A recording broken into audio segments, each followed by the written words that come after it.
So many modern people have this really negative and untrustworthy attitude towards religion, especially people who were brought up in it. And a lot of the arguments I hear against it are that it's made for people who are unsure of themselves in some way, or need some sort of crutch, or aren't able to make their own decisions in some way.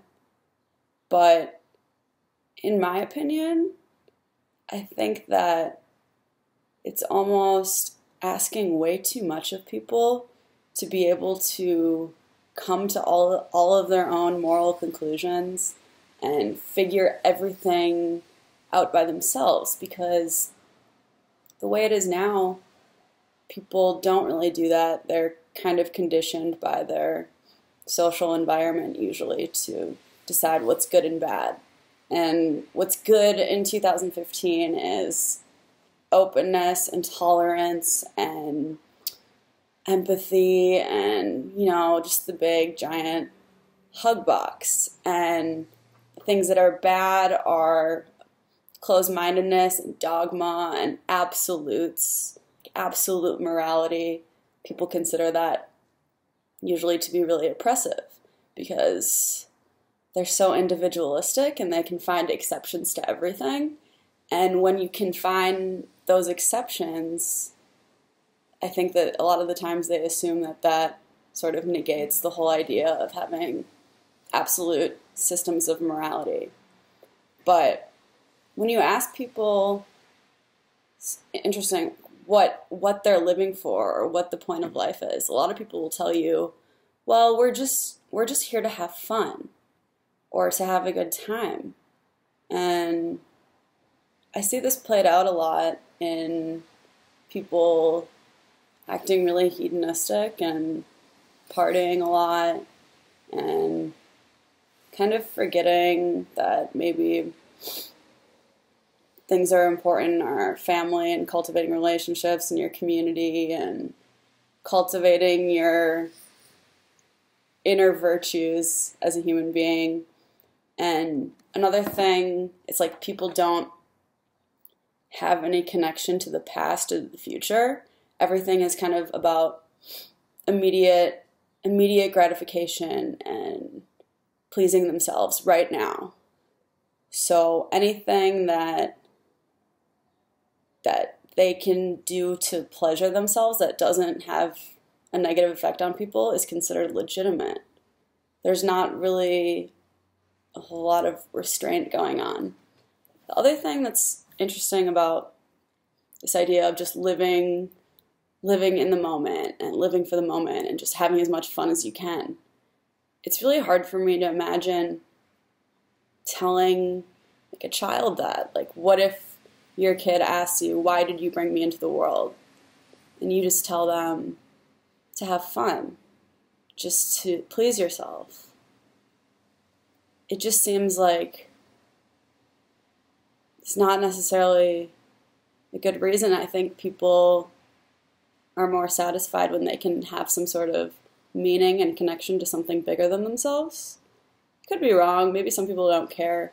But I think there's this emptiness in a lot of people's hearts that I guess you could call this the void, where they don't have this way of creating meaning and they search for it in subcultures or hobbies. I mean, not to say that having hobbies or anything is unhealthy, but it's almost in a way like false idols, or you're worshiping these idols where you're putting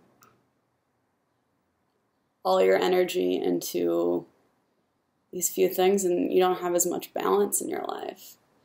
I think there's also a tendency for people to gravitate towards solipsism and narcissism and self-righteousness, where it's this idea of egalitarianism where every person can determine what's best for themselves. And doesn't really matter what other people think as long as they feel good about it. And I think this kind of ignores the social nature of the way we interact with each other. The other thing is, and this kind of goes back to like the Enlightenment with Voltaire and the philosophes and, you know, all those French guys. They had this view that religion in the Middle Ages had been the thing that had been holding back humanity forever, and it was oppressive and didn't allow humanity to meet its full potential because they had been held back by superstition and priests and all these people telling them how to live. And they kind of had determined that they wanted to live this more individualistic lifestyle where everyone could determine what's best for them. But I think that the problem with that is we're kind of projecting their intelligence and thoughtfulness onto people who don't have that, which is most people. I know that's elitist to say, but I think most people I wouldn't admit this, but maybe they just need to be told how to live and what morals they should have, and instead of just kind of letting everyone determine the best way for them, because it kind of destroys any sort of unity or common purpose you have in your society. If you don't have a common goal that you're working towards, then you're probably going to have a more fractured society. Other interesting thing about a lot of people today who would vouch for these individualistic ideals is that they kind of think that they are the most, smart, most moral people to ever walk the face of the earth, which I guess when you're presented the view of history that I was in school, where it's kind of like these people were bad, they had slaves and they burnt people at the stake and they weren't understanding, I guess I can see why people would think that, we've come so far and we're so much more moral now than people were before, but kind of ignores the cyclical nature of history, because I think a lot of people in the past have sort of thought that they could be their own masters and they were the wisest, most moral people who had ever lived, and they could just destroy all of these taboos and it wouldn't really matter. I think that's kind of like what the entire Old Testament is about, is the rebellious nation.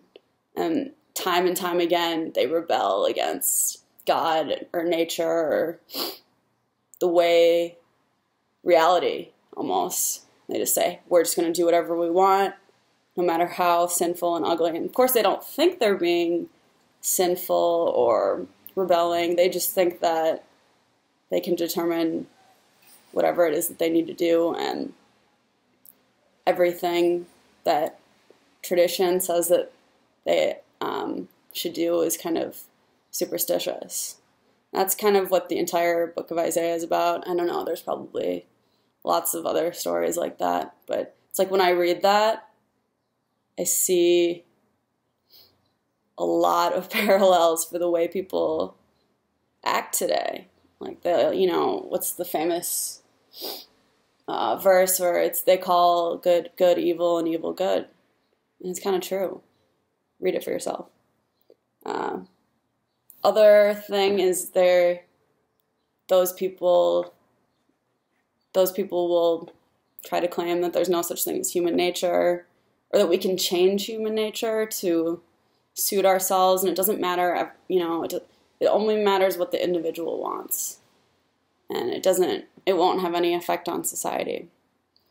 There's also this interesting idea that science can determine a moral code for us. But I don't really see how that works either, unless you're looking at every single cause and effect in a really long period of time.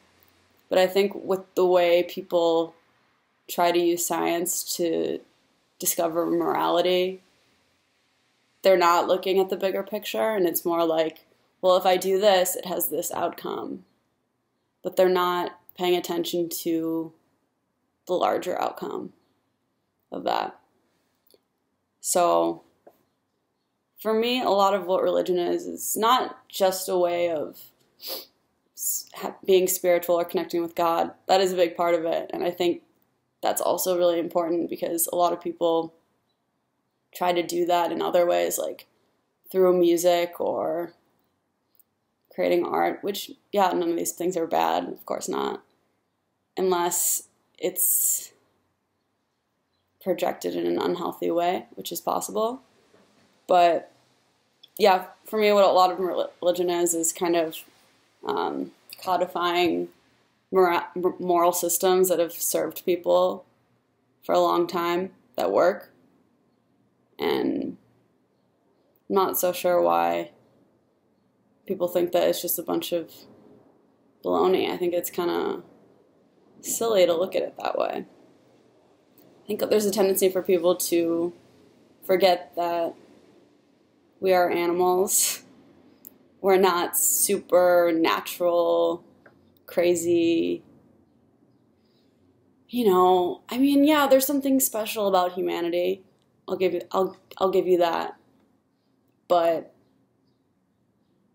I'm not so sure that means that we can forget our animal nature, because we have this tendency towards hubris and thinking we're invincible, and like the idea of humility, or entrusting yourself to a higher power and realizing that you're not the smartest person in the world, and neither are maybe your leaders aren't either.